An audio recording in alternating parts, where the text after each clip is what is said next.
प्राचीन काल में जब सृष्टि का विस्तार हो रहा था, तब ब्रह्मांड में देवता, दानव, ऋषि, गंधर्व और नागों की अनेक जातियां उत्पन्न हुई। इन्हीं नागों में एक दिव्य, तेजस्वी और अद्भुत नाग थे वासुकी। वासुकी केवल एक नाग नहीं थे, बल्कि नागलोक के महान राजा, भगवान शिव के परम भक्त और देवताओं के विश्वसनीय सहयोगी थे। कश्यप ऋषि और कद्रु से जन्म वासुकी नाग की उत्पत्ति का मूल स्रोत महर्षि कश्यप माने जाते हैं। महर्षि कश्यप को सृष्टि के प्रमुख प्रजापतियों में गिना जाता है। उनकी अनेक पत्नियां थीं, जिनमें से कद्रु नागों की माता बनी।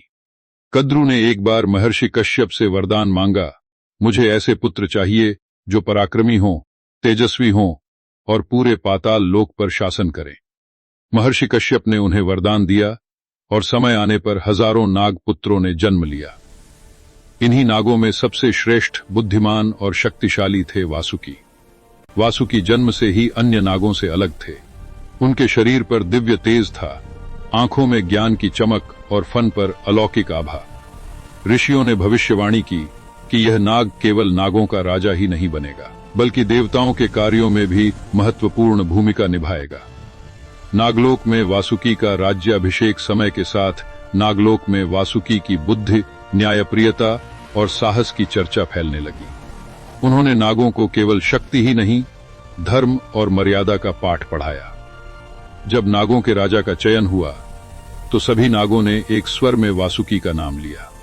इस प्रकार वासुकी बने नागराज वासुकी। उनका राज्य पाताल लोक में स्थित था, जहां स्फटिक महलों, स्वर्ण स्तंभों और रत्नों से सजी नागनगरी थी। वासुकी का शासन कठोर नहीं, बल्कि करुणा और संतुलन से भरा था। भगवान शिव से वासुकी का संबंध, वासुकी नाग का जीवन केवल राजसत्ता तक सीमित नहीं था। वे भगवान शिव के परम भक्त थे। कहते हैं कि एक बार वासुकी कैलाश पर्वत पहुंचे और भगवान शिव की कठोर तपस्या करने लगे। उनकी भक्ति से प्रसन्न होकर शिव ने उन्हें दर्शन दिए। वासुकी ने कहा, हे महादेव, मेरा जीवन आपकी सेवा के लिए समर्पित है। भगवान शिव ने वासुकी को वरदान दिया कि तुम सदा मेरे गले का हार बनोगे और सृष्टि में तुम्हारा नाम अमर होगा। इसी कारण आज भी शिव की मूर्तियों में वासुकी नाग उनके कंठ पर विराजमान दिखाई देते हैं। यह केवल आभूषण नहीं, बल्कि विश्व पर नियंत्रण और अहंकार पर विजय का प्रतीक है। समुद्र मंथन और वासुकी की महान भूमिका। वासुकी नाग की सबसे प्रसिद्ध कथा जुड़ी है समुद्र मंथन से। जब देवता और असुर अमृत प्राप्त करने के लिए समुद्र मंथन करने लगे, तब मंदराचल पर्वत को मथनी और किसी शक्तिशाली रस्सी की आवश्यकता पड़ी। सभी की दृष्टि गई वासुकी पर। देवताओं ने वासुकी से प्रार्थना की, हे नागराज, यदि तुम हमारी सहायता करो तो सृष्टि का कल्याण होगा। वासुकी ने बिना संकोच कहा, यदि यह कार्य धर्म के लिए है तो मेरा शरीर भी समर्पित है। वासुकी को मंदराचल पर्वत के चारों ओर लपेटा गया। एक ओर देवता और दूसरी ओर असुर खड़े हुए। जैसे ही मंथन आरंभ हुआ, वासुकी के मुख से भयंकर विष निकलने लगा। यह विष इतना प्रचंड था कि असुरों की शक्ति क्षीण होने लगी और देवता भयभीत हो गए।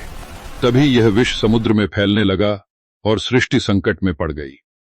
जब समुद्र मंथन से हलाहल विष निकला, तब संपूर्ण ब्रह्मांड कांप उठा।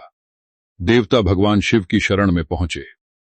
भगवान शिव ने सृष्टि की रक्षा के लिए वह विष पी लिया, परंतु उसे अपने कंठ में रोक लिया। इसी कारण वे कहलाए नीलकंठ। वासुकी यह दृश्य देखकर द्रवित हो गए। उन्होंने प्रण किया कि मैं सदा शिव के साथ रहूंगा, ताकि यह विष कभी उनके हृदय तक न पहुंचे। इस प्रकार वासुकी का स्थान शिव के गले में स्थायी हो गया। वासुकी और तक्षक नाग की कथा। वासुकी के भाई तक्षक नाग भी प्रसिद्ध थे, जिन्होंने राजा परीक्षित को डसा था। जब जन्मेजय ने नाग यज्ञ आरंभ किया, तब समस्त नाग जाति संकट में पड़ गई। वासुकी ने ऋषि आस्तिक के माध्यम से यह यज्ञ रुकवाया।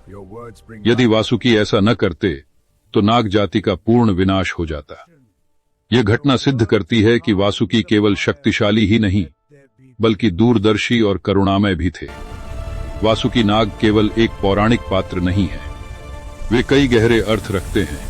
अहंकार पर नियंत्रण, विष को शक्ति में बदलने की क्षमता, त्याग और सेवा का आदर्श। शिव भक्ति का सर्वोच्च रूप नाग का कंठ में होना यह दर्शाता है कि जो अपने भीतर के विष को नियंत्रित कर ले वही सच्चा योगी है। वासुकी नाग की उत्पत्ति महर्षि कश्यप और कद्रू से हुई, लेकिन उनका जीवन केवल जन्म तक सीमित नहीं रहा। वे बने नागों के राजा, शिव के गले का भूषण, समुद्र मंथन के महान नायक और सृष्टि के संतुलन के रक्षक। आज भी नाग पंचमी, महाशिवरात्रि और शिव पूजन में वासुकी नाग का स्मरण किया जाता है।